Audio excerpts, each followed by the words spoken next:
Storm Nicholas slammed into Texas overnight as a hurricane, bringing with it the potential for life-threatening flash floods. It packed 75-mile-per-hour winds before weakening. So far, more than 8 inches of rain have fallen in parts of the Houston area, flooding roadways and downing trees. And hundreds of thousands across the state have lost power. The eye of the storm expected to move into Louisiana and Mississippi. Both states are in the midst of recovering from Ida just 2 weeks ago. So Jason Allen from our CBSN Dallas-Fort Worth station is on the ground in Galveston, Texas. Jason, I see that you have moved. Earlier today we were talking and you were on some streets that actually looked pretty clear and dry, but you tell me they weren't, earlier. Now you're by the shore. Nicholas made landfall this morning. Describe the current conditions and the impact that it's having. Sure, Anne Marie. And so we're in a spot now where Nicholas, the bulk of it, right, the center of it, has moved well onshore and close to the Houston area. And I think the tendency is to think once that storm moves up and away, you're out of it, and we are out of the heavy rains. But we are still experiencing some really strong gusty winds, especially here along the coastline where there is just nothing to break it. And in the last few minutes, we started to see again some of those rain bands start to develop. They really extend out from the center, and you often see that on those radar shots as those rain bands start to redevelop out over the Gulf and then come back across this area in Galveston.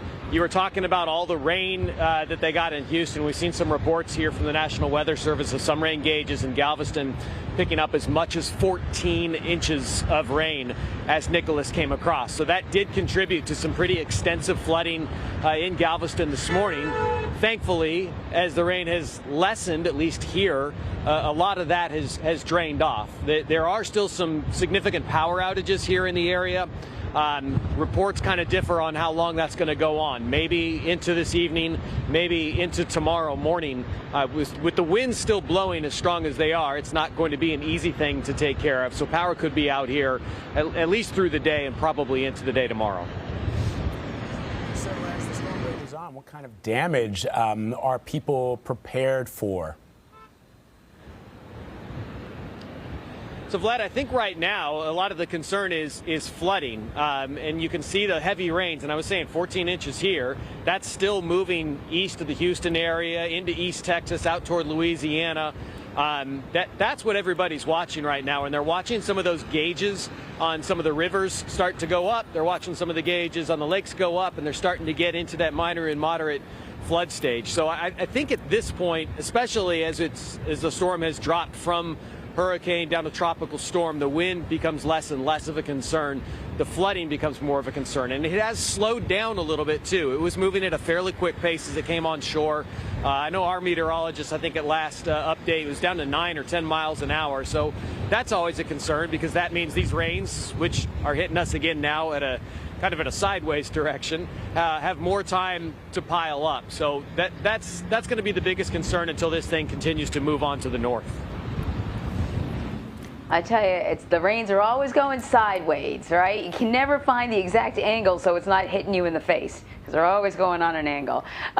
So tell me about state and local officials. How are they responding? What sort of warnings are currently in place? Any resources for people who are concerned about their safety? Yeah, absolutely. So let's start at the local level.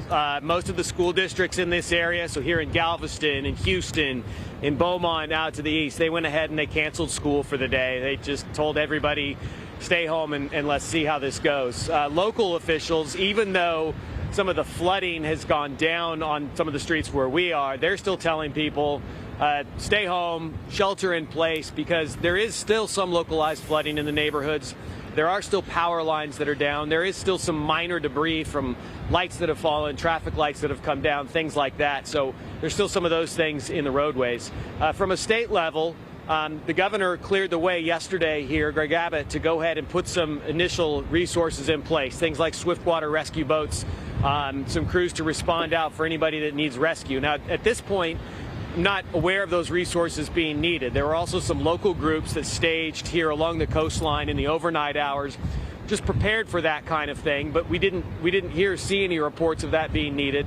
Still, those resources are out there. Again, as Vlad was asking about the flooding, it's possible we could still be in a situation. So those boats and those teams are there, and then we start to get into the recovery that happens. We've seen from many, many storms, right? It's that initial push, and then you just don't know what the floodwaters do after that. So there will be state agencies and local agencies ready to go if in fact that's needed. And then there are a number of disaster relief crews and immediate rescue crews that have been watching this, not only from here, but from where they've been staged for the last 2 weeks in Louisiana. Remember, they're still trying to help people over there. So they're trying to keep track of really 2 storms, 2 disasters at the same time, and then respond wherever they're needed the most. All right, Jason Allen for us in Galveston. Jason, be safe. Thank you very much. You can continue to follow this story on CBSN Dallas-Fort Worth. Just download the free CBS News app or head over to cbsnews.com/live. There you can find all of our local CBSN streams.